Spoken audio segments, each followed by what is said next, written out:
எதிர்பார்க்கவே இல்லாத ஒரு கருத்து. ஆனா ரொம்ப உண்மையான ஒரு ரொம்ப ஏற்றுக்கொள்ளக்கூடிய ஒரு கருத்து. ரொம்ப சந்தோஷம். உங்க பேர் நீங்க சொன்னீங்க? மூர்த்திங்கிறவர் வந்து அவருடைய ஜோசியர் தான். ஒரு அற்புதமான கருத்தை, உண்மையான விஷயத்தை பாராட்டுறாரு. அதுக்காக ஒரு கைதட்டிருக்கல சார். நாம கடந்து வந்த பாதையை திரும்பி பார்க்காமயே வாழ்ந்ததுனால நான் பூர நட்சத்திரத்திலேயே பிறந்துட்டேன் நீங்க சொல்லிட்டு ஜென்ம நட்சத்திரத்தை எதையுமே ஆக்டிவேட் பண்ணாதீங்கன்னு சொல்லி வச்சுக்கிறாங்களே இல்லையா? இப்ப நிறைய பேரு நட்சத்திரம் வந்து ஜென்ம நட்சத்திரத்துல பேர் வச்சு கொடுக்குறாங்க. கரெக்டுங்களா? அப்ப நீங்க கர்மாவை கலைச்சு விடுறீங்கல்ல சார். ரெண்டாவது நட்சத்திரம் என்ன நட்சத்திரம்? தனதாரை, கடலி. அப்போ ஒருத்தர் கோடீஸ்வரர் ஆகணும், எனக்கு காசு வந்துட்டே இருக்கும்னா ஜென்மாவை விட்டுட்டு தனதாரையை பிடிச்சிட்டீங்கன்னா நீங்க வறுமையில வாழ்க்கை வாழலாமல்ல. நீங்க ரெண்டாவது நட்சத்திரத்துக்கு பேர் வச்சு கொடுக்கலாமல்ல சார். வறுமையெல்லாம் வாழலாமல்ல. அந்த உலகத்துல பணம் தேவை. ஆறாவது நட்சத்திரம் தெய்வ அனுகூல நட்சத்திரம். அந்த குழந்தைக்கு தெய்வத்தோட சப்போர்ட் வேணும்னா ஆறாவது நட்சத்திரம் வச்சு கொடுங்க. புரியல சார். நீங்க எங்கேயோ நின்றுட்டு இருக்கீங்க, வாங்க வெளியில. உறக்கும் போது பூங்காச்சாங்க மாமி மூங்க மகரச்சத்திர ஜென்மாவை இயக்குறீங்கன்னு. ஜென்மாவை இயக்குறீங்க. ஜென்மத்துல இருந்து யாராவது ஜென்மத்தோட பேர் வச்சுக்கிறோம் நல்லா இருக்கிறாங்கன்னு சொல்லுங்க. பாப்பி பூப்பை மூல நட்சத்திரம் தனுசு ராசி. ஜென்மத்துக்குள்ளே இருக்கு. ஜென்மம்னா போன ஜென்மத்துக்கு பாவத்துக்குள்ளே இருக்கீங்க. ஜென்மத்தை விட்டு வெளியில வராங்க, வேற நட்சத்திரம் வைங்க. ஜென்மம் தாண்டிக்கிறீங்கல்ல சார். கரெக்டா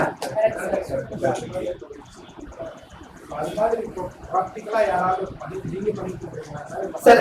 எதுக்கு நீங்க என் பேர் மாரிமுத்து, நான் சுபம் மாரிமுத்து வைக்கிறேன். சாசி சூசிய சுபம்னா குரு தானே சார். சுபம்னு வைக்கிறோம், மாரிமுத்துன்னு முன்னோர்கள் வச்சுட்டாங்க.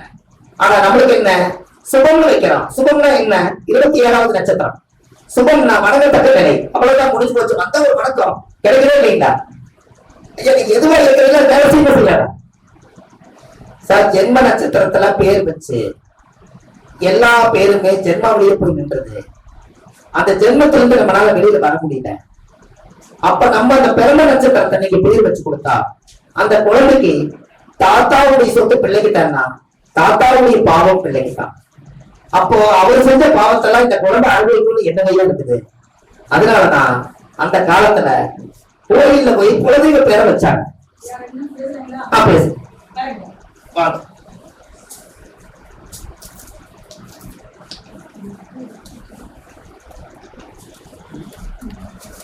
வாழ்க வளமுடன். திருச்சிற்றம்பலம். வணக்கம் ஐயா. வந்து ஐங்கரன் ஜோதிட பயிற்சி மையம் நாமக்கல் மாவட்டத்துக்கு வந்ததற்கு என்னுடைய வாழ்த்துக்களை வணக்கங்களை தெரிவித்துக் கொண்டு தமிழ்நாடு அகில உலக மகளிர் ஜோதிடர் அணி நாமக்கல் மாவட்ட தலைவியாக இருக்கிற போனதுல ஐயா ஆபீஸ் போயிருந்தோம்.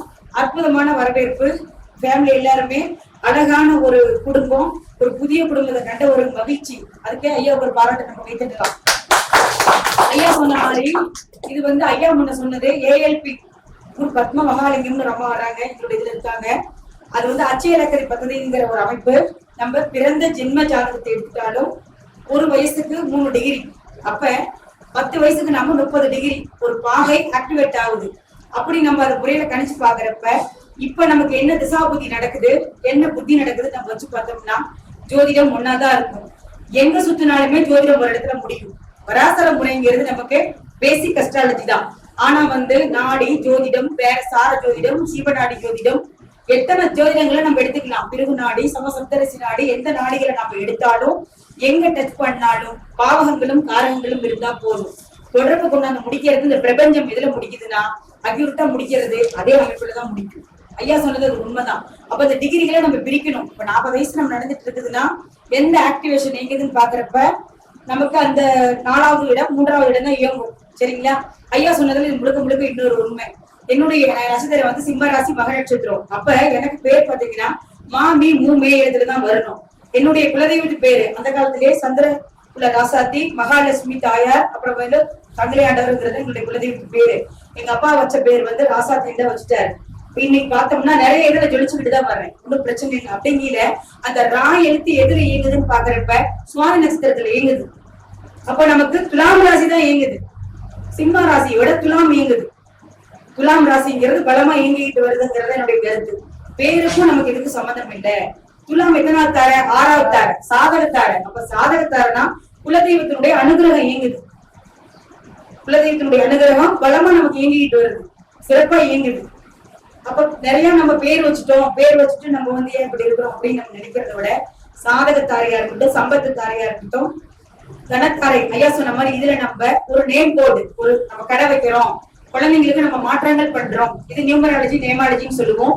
இதன் அடிப்படையில 2வது தாரையாகவும் 4வது தாரையாகவும் 6வது தாரையாகவும் 8வது தாரையாகவும் பரம மைத்திரமான 9வது தாரையை நம்ம எடுக்கிறப்ப வாழ்க்கையில சுகமோ சுகம், வெற்றியோ வெற்றி, இன்பமோ இன்பத்தை தான் அடையிறோம். இதுல இருந்து துளி மாற்ற கருத்துக்கள் இல்ல. இன்னைக்கு முன்ன வந்து நமக்கு பிரபஞ்சம் இவ்வளவு வளரல. இப்ப பிரபஞ்சங்களும் வளர்றப்ப அறிவியல் விஞ்ஞான ஜோதிடர் ஐயாவுடைய பெயரே நமக்கு மெய்ஞானத்தை விட விஞ்ஞான ஜோதிடர் சிறப்பா வந்து செயல்பட்டு வர்றாரு. எனக்கு சிறிய வாய்ப்பு கொடுத்த ஐயா அவர்களுக்கு வாழ்த்துக்களையும் கூறிக்கொண்டு விடைபெறுகிறேன். அவங்களோட கருத்தை ஆனந்தமா சொல்லிட்டு போறாங்க. அப்போ அவங்களுக்கு ஒரு நன்றி. பாருங்க, வளரும் ஜாதகம்னு இது ஒரு கான்செப்ட்.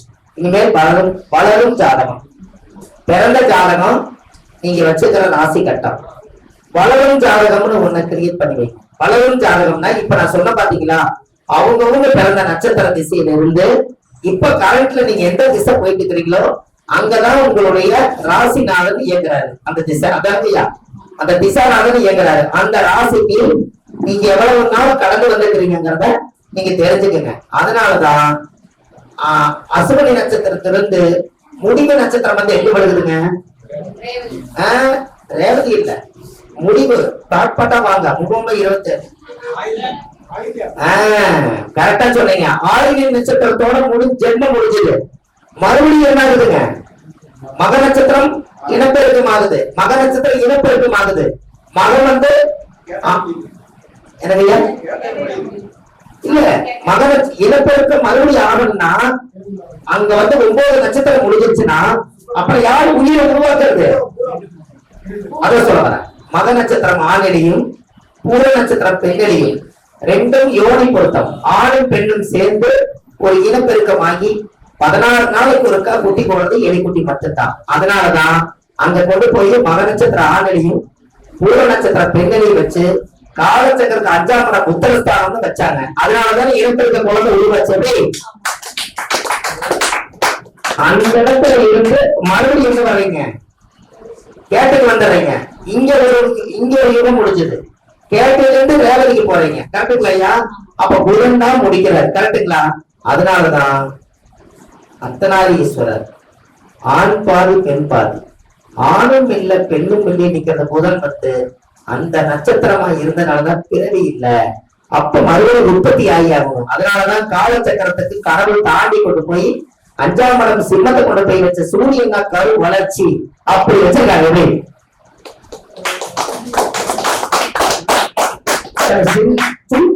இருக்கு, நீங்க எடுத்தீங்கன்னா போதும். சூச்சம் ரகசியம். 5ஆம் இடம் தான் தாம்பத்தியம். அது தாம்பத்தியத்துக்கு யோகின்னு வச்சிருக்காங்க. திருமண பொருத்தத்துல 5ஆம் நம்பர் என்ன வருது? தினம், கணம், மகேந்திரம், திரீதிர்க்கம், யோனி. இங்க எத்தனை வருது? 5. அந்த காலச்சக்கரத்துக்கு 5. அப்போ ஆண்களையும் பெண்களையும் 16 நாள் இனப்பெருக்கக்கூடிய விதத்தை இது வரைக்கும் நீங்க வாழ்க்கையில பாத்துக்கிறீங்களா? எலிக்குட்டி 16 நாள் கொட்டி கொடும் எப்படி? அதனாலதான் ஆண்களையும் பெண்களையும் வச்சாங்க. அந்த ரெண்டும் சேர்ந்து அங்க கரு உருவாகி அந்த 5ஆம் இடம் உத்தரஸ்தானத்துலதான் இனப்பெருக்கத்தை கொண்டு போய் வச்சிருக்காங்க. அதனாலதான் சிம்ம ராசி என்பது பெண் சிங்கம் வேட்டையாடி ஆண் சிங்கத்தை கொண்டு வந்து கொடுக்கும். ஆண் சிங்கம் வேட்டையாடாது. அதே பெண் சிங்கம் பிரசவம் பார்க்கும் போது, பிரசவத்துல இருந்து குழந்தை சிங்கக்குட்டி வெளியில வரப்போது ஆண் சிங்கம் ஒரு நாள் சாப்பிடாம பிரசவத்தன்னைக்கு மற்ற மிருகங்கள் வந்து குட்டி தூக்கிட்டு போயிருந்த அன்னைக்கு ஒரு நாள் விரதம் இருந்து அந்த பெண் சிங்கத்துக்கு பாதுகாப்பா இருந்து வேட்டையாடாம நிற்கும். பாத்துக்கீங்க. அப்போ சிம்மம் என்பது நல்லா யோசிங்க. சிம்ம ராசியில யாரு பிறந்தாலும் தனக்கு வச்சுக்க மாட்டாங்க, இன்னொருத்தருக்கு தர்மம் கொடுத்துட்டு போயிடுவாங்க கடைசி காலத்து வரைக்கும். அதனாலதான் பூரத்துக்கு வாழ தெரியாத பூரம் என்று பொருள். இது தெரிஞ்சதுனாலதான் நம்ம அன்னதானம் பண்றோம், கோயில் கட்டுறோம், கும்பாபிஷேகம் பண்றோம். ஏன்? பூரத்துக்கு வாழ தெரியாது. அது புகழுக்கு மட்டும்தான் கட்டுப்படும். நாளைக்கு இந்த பொன்னாடம் இது, நாளைக்கு தர்ம தானம். ஏன் அப்படின்னா பூர நட்சத்திரம் நல்லா யோசிச்சு பாருங்க. சிம்ம ராசி சிங்கம் வந்து ஒரு மானை அடிக்கும். அந்த மானை அடிச்சோடனே அது ஒரு லெக் பீஸ் மட்டும் எடுத்து சாப்பிட்டுரும். அதை சாப்பிட்ட உடனே அது போய் கம்முனு படுத்துக்கும். நாளைக்கு வச்ச சாப்பாடு செய்யறது மனிதர்கள் மட்டும்தான். சிம்மம் வந்து அந்த நேரத்துக்கு மட்டும்தான் தேவை. மத்த நேரம் அது எவ்வளவு பெரிய பீஸா இருந்தாலும் எடுத்துக்காது. அப்புறம் எப்படி சிம்மம் உழைக்கும்னு எப்படி ஐயா உங்களுக்கு தெரியுதா? எந்த காலத்திலும் உழைக்க முடியாது சிம்மம். அரசியல் தேர்வு புகழ் உச்சி வரைக்கும் போயிட்டு வரும், கடைசியில ஒண்ணும் இல்லை.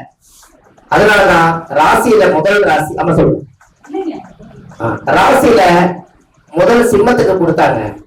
நல்லா பாருங்க, 60 மாடு ஓடும். ஒரு மாடு அடிச்சிருச்சுன்னா எல்லா மாடு அப்படியே நிற்கும். எந்த மாடு ஓடாது. எப்படி சார் சொல்லுங்க? அப்படி இல்லைங்க. அது அந்த சிங்கத்துக்கு தேவை எது இல்ல, அதுக்கு பசிக்கு ஒரு லெக் பீஸ் தேவை. அடிச்சிருச்சு, மத்தது யாரு வந்தாலும் பக்கத்துல படுத்திருந்தாலும் சரி மான் சாப்பிடாது, சிங்கம் சாப்பிடாது. மத்த எந்த மான் வந்தாலும் சாப்பிடாது, அதுக்கு தேவை. அதனாலதான் அது வச்சு பழக தெரியாதுன்னு சொன்னேன். அதனாலதான் வாழ தெரியாத போறோம்னு. வாழ தெரியாத போற வச்சு பழகாது, 4 பேருக்கு நல்ல செஞ்சுக்கிட்டே போயிடும். இன்னொரு விஷயம் பாருங்க, சிம்மம் அடிச்சு மாலை சாப்பிடுதுங்கிற அது ஒரு உயிர் இன்னொரு உயிர் கொள்றது, அது பாரம்பரியம். உன்னை அடிச்சு ஒரு குறைக்கிறது. ஆனால் சிங்கம் வந்து வேட்டையாட போனாங்கன்னா அந்த மானை அடிச்சு சாப்பிட்ட உடனே அந்த சிங்கம் என்ன பண்ணுன்னா அது கொஞ்சம் தூரமா போய் ரெஸ்ட் எடுக்கும். மீறி இருக்கக்கூடிய மிருகங்கள் எல்லாம் அந்த மானை சாப்பிடறதுக்கு இந்த சிங்கம் தான் இறங்குவது. அடிக்க முடியல, சிங்கத்தினால முடியுது. அப்ப அதுதான் இறங்குறது. வேட்டைக்கே போறாங்க. இப்பதான் மானை சுழத்துதான் அடிச்சிருக்குது. ஒரு காலையில சடை பிடிச்சிருக்க சிங்கம் சரி விடு அப்படின்னு சொல்லி போட்டு தூக்கிட்டு வேட்டைக்கு வந்தவர் என்ன பண்ணிடுறாரு, மானை அடிச்ச மாதிரி கொடுத்தனால இல்லையா? சிங்கம் என்னைக்கு ஏமாந்துரும். ஒரு விவசாயி நினைச்சுக்காதீங்க, அது வாழ தெரியாது. காரணம் என்னன்னா, ஒரு நாள் நரி வந்து சிங்கம் என்னன்னு பாத்துருச்சு. அது கேட்டுருக்குது, என்னை இவ்வளவு தூரம் எல்லாத்தையுமே அடிச்சு கொள்வீங்க, நீ என்ன அடிச்ச முடியுமான்னு கேட்டிருக்குது. யாரு? நரி. உடனே சிங்கம் பார்த்துருக்குது, என்னடா காலையில் இவனுக்கு டைம் சரியில்லையாட்டு இருக்குதுன்னு. உங்களுக்கு தெரியுமா என்னை பத்தி? என் பவர் என்னன்னு உனக்கு தெரியுமா? என் பின்னாடி நீ வந்து பாரு, என் செல்வாக்கலை என்னன்னு உனக்கு தெரியிட்டு இருக்குது. சிங்கம் உடனே ஏமாந்துருச்சு. என்னடா அது, இவன் பின்னாடி போனா என்ன கண்டு எல்லா பேருக்கும் பயப்படுறாங்க, உன்னை கண்டு பயப்படுறாங்களா? இது நான் இது வரைக்கும் காணவே இல்லையே. நீ என் பின்னாடியே வா, எத்தனை மிருகங்கள் என்ன கண்டு ஓடி வருது. நேரம் நரி முன்னாடி ஓடி போயிருக்குது, பின்னாடி சிங்கம் வந்திருக்குது. கரடி துப்புரு வெளியே இருக்குது. ஐயோ எனக்கு நேரம் செய்யல, சிங்கம் வராது அனுப்பாட்டு ஓடிடுச்சு. நரி கூப்பிட்டு சொல்லி இருக்குது, பாத்தியா இத்தனை நாள் உன்னை கண்டு ஓடிச்சு, இப்ப என்ன கண்டு ஓடுது. மறுபடியும் யானை அங்கிருந்து வந்திருக்குது. சிங்கம் என்ன பார்த்தனே, ஐயோ சாமி நம்ம குரலை தப்பிச்சதுன்னு ஓடிடுச்சு. 4 மிருகத்தை பார்த்தது. ஓ ரைட் சரி, உன்னை கண்டு பயப்படுறாங்களா நாட்டுல? சரி ரைட்டு, நீ இனிமேல் உன்னை நான் தொட மாட்டேன். ஏன்னா நீ உன்ற வேலை உன்ற ரோட்டை பாரு, நான் என்ற ரோட்டை பாருன்னு நரி தந்திரமா தப்பிச்சிருச்சு. அதனால நரி தந்திரம். எப்படிதான் சிங்கம் தோத்து கடைசியில அதான் நடந்தது. கடைசியில சார் சிங்கம் தோத்துருச்சு. தோத்துரும். விவரம் தெரிஞ்சு விளையாட கூடாது. சிங்கம் தோத்துருச்சு. ஏன்னா இருக்க வரைக்கும் நான் தாங்களா சார்? உண்மையா ஒண்ணு சொல்லிடுறேன்.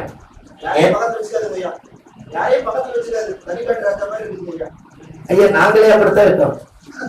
தனிப்பேட்டை இப்ப நீங்க இங்க என்னை கூப்பிட்டீங்கன்னா இன்னொரு பக்கம் போய் எங்க குடும்பம் எங்க இருக்குது நான் யோசிச்சு பார்த்தா நல்லா வரும். திருப்பூர் வழியில போகணுமா அப்படித்தான் தூக்கிட்டு இருக்கிறோம், காடு தெரியாம. அதாவது என்ன அப்படின்னு கேட்டீங்கன்னா, வாழ்க்கையே 30 வருஷமா தோச்சிட்டு குழைச்சிட்டு என்ன பாருங்க, வாழவே இல்லையே. அது வாழ தெரியாத போற எல்லாமே இறைவன் வச்சுக்கிற மாதிரியே இருக்கும். காசு பணம் பேரு புகழ் எல்லாம் கொடுக்கும், எதுவும் அவருக்கு உதவாது. இதெல்லாம் தெரிஞ்சுதானே ஆதரவற்ற மாதிரி அடக்கம் பண்றோம். என்ன பண்ண போறீங்க? இப்ப சாப்பிட்டீங்க, இன்னும் கொஞ்சம் பொறுத்து ஒண்ணு பாத்ரூம் போகணும், அதுக்கப்புறம் மறுபடியும் நைட்டு இறந்துடணும். இதுதான் மனிதனுடைய வாழ்க்கை. புண்ணியம் எங்க சேர்த்தி வச்சோம்ல, புண்ணியம் செய்வதற்கே புண்ணியம் செய்திருக்க வேண்டும். நாங்க இதெல்லாம் சின்ன வயசுலயே கிளி ஜோசி பார்த்து உடுக்கி அடிச்சு குறி சொல்லி எல்லாம் தாண்டி தங்கைய பஞ்சாங்க தூக்கி 30 வருஷமா ஒடியாந்து ஏதோ இந்த அளவுக்கு பேசுறதுக்கு காரணமே அந்த காலத்து அனுபவம் தான். இன்னைக்கு ஆதிவார பரிகாரத்தை கொண்டு வந்ததுக்கு காரணமே நம்மளை போல கஷ்டங்களை வாழாம தெரிஞ்சு தெரியாம வாழ்றாங்களே, கொஞ்சம் தெரிஞ்ச விஷயத்த சொல்லுவோம் மக்களுக்கு. அதுக்கு ஒரு வாய்ப்பு கிடைக்கிறத பயன்படுத்திக்கிறதுக்காகத்தான் நம்ம தொழிலெல்லாம் விட்டுட்டு இங்க வர்றதுக்கு காரணம். இந்த காசு பணம் எல்லாம் ஒரு காலத்துல நம்ம தேடி போனது நம்மளை தேடி வருது. அது வேண்டாம். நம்மளுக்கு மக்கள் நம்மளை தேடி வரணும், ஜனங்க நம்மளை பத்தி பேசணும், நாம பிறந்ததுக்கு ஒரு அடையாளம் வேணும். அப்ப அந்த ஜாதகத்துல இந்த ஒரு கர்மா தான் நம்மளை செயல்படுத்துறதுன்னு நீங்க தெரிஞ்சுட்டாலே நம்ம இனிமேல் சார் நல்லா யோசிச்சு பாருங்க. காலையில இருந்து பொழுத வரைக்கும் உங்களுக்கு சாப்பாடு கலங்க சார் வருது.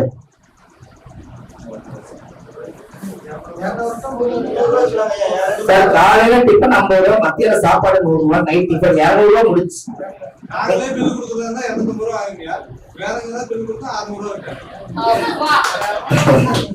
இது பாத்தீங்களா, இது பேரு சுயநலமா சாப்பிடுறது புதனமா சாப்பிடுறதுன்னு ஒரு கதை சொல்லும். ஏன்னா 2 பிள்ளைங்க எச்சா முடிஞ்சு சார். அதாவது நல்லா தெரிஞ்சுங்க, 200 ரூபாய் நீங்க உங்களுக்கு சாப்பாட்டுக்கு, அப்ப 30 நாளைக்கு கணக்கு போட்டா எவ்வளவு ஐயா வேணும்? 6000 வேணும். அப்ப 12 48, 5 40, 11 46, 72, 12 72, 7200 ஒரு வருஷமாமா. 10 வருஷத்துக்கு 72,000 20 வருஷத்துக்கு 1,40,000 ஒரு வருஷத்துக்கு 72,000. சரி 10 வருஷத்துக்கு 7,20,000.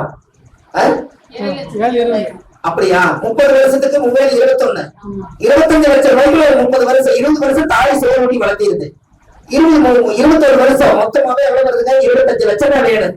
எதுக்கு கோடி கணக்கில் நம்ம தேடி நாம கோடி ஆகணுங்கிறாங்க. இல்ல எல்லாமே போடுங்க, 50 லட்சமே போடுங்க. நீங்க சம்பாதிக்கிறத விட்டுருங்க. 50 லட்சம் ரூபாய்க்குள்ள நம்மளோட ஆத்மாவே அடக்கம். நாம கோடி கணக்கில் சம்பாதிச்சு கோடி சொன்னா ஆகணும் கடைசியில கோடி தானே போட்டு போறாங்க. அது எதுக்கு சார்? அதையுமே போற வழியில எடுத்துறோம். அதையும் போற வழியில எடுத்துறோம். அதுக்கு ஒரு சங்கியும் சொல்லிடுறாங்க இல்லைங்க, உடம்பு அப்படி இருக்கணும்னு சொல்லிடுறாங்க. அங்க போகும்போது நாங்களே அது பண்றோம் இல்லையா? எந்த பெண்ணா இருந்தாலும் ஆனா இருந்தாலும் அது அடக்கம் பண்ணும் போது அந்த விஷயம் நடக்கும். அது வேண்டியது இல்லை. அப்போ ஒரு 50 லட்சம் ரூபாய் ஒரு மனிதனுடைய வாழ்க்கை வரலாறு கூட சுத்துது. இன்னைக்கு இல்ல செலவுக்கு மட்டும்தான்.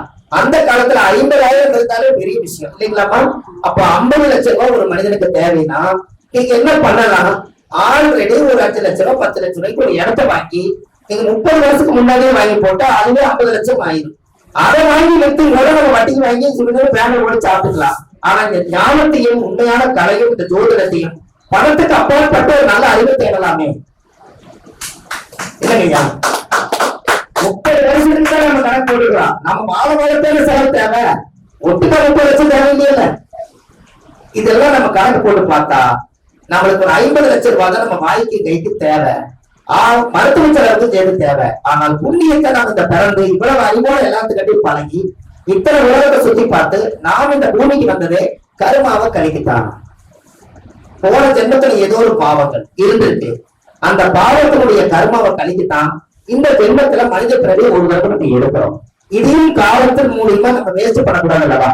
அன்னைக்கு ஒரு பாவ பதிவு ஒரு கர்ம சொல்லலாம், பாவம் எப்படி வரும்னு சொல்ல இல்லையா? ஆனா உங்களுக்கு தெரியாது, அது சொல்லாம வேண்டாமா? ஒரு பாவ பதிவு எப்படி வருதுன்னு உங்களுக்கு தெரியுமா?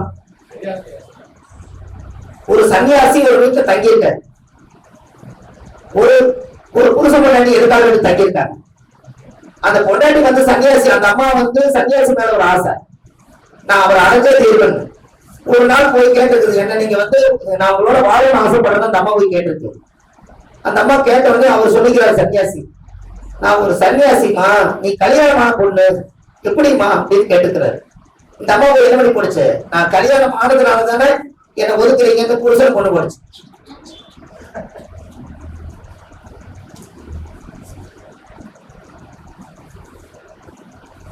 அப்ப அந்த ஊருக்காரங்க எல்லாரும் சேர்ந்து என்ன என்ன என்னன்னு வந்து பாக்குறாங்க. வந்து பார்த்தா இந்த அம்மா அந்த அடைய முடியலையேங்கிற ஒரு கவலையில என்னை ஏத்துக்க மாட்டேங்கிறாரு இந்த சன்னியாசின்னு சொல்லி அந்த ஊர்ல இருக்கிறவங்க எல்லாம் என் மேல ஆசைப்பட்டு என் புருஷனை கொண்டு போட்டாங்கன்னு பழைய தூக்கி சன்னியாசி மேல போட்டுச்சு. அப்ப உடனே என்ன ஆகுது, அந்த ஊருக்காரர்கள் எல்லாம் சேர்ந்து அவனை கொண்டாந்து இவனை கொள்ள வேண்டாம், சும்மா கையை மட்டும் வெட்டிட்டு விட்டுறலான்னு கையை வெட்டிட்டேன்.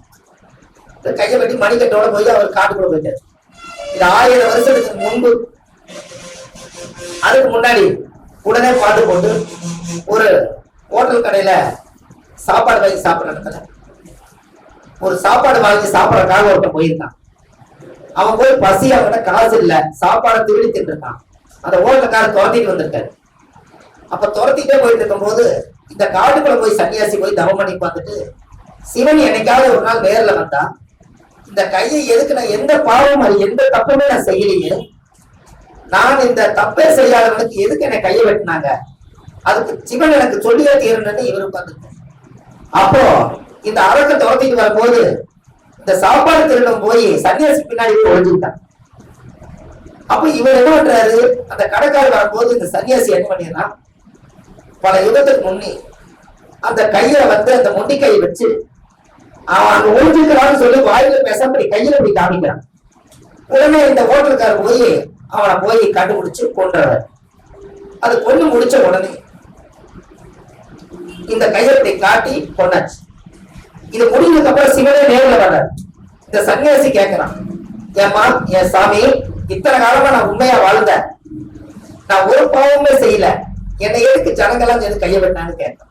அதுக்கு அவர் சொல்லிக்கிறாரு, அவன் ஓடி ஒளிஞ்சு உயிருக்கு தப்பிச்சு ஒளிஞ்சிருக்கிறான், நான் உயிரை எடுக்கிறதுக்கு கொடுக்கறதுக்கு எனக்கு உரிமை இருக்குது.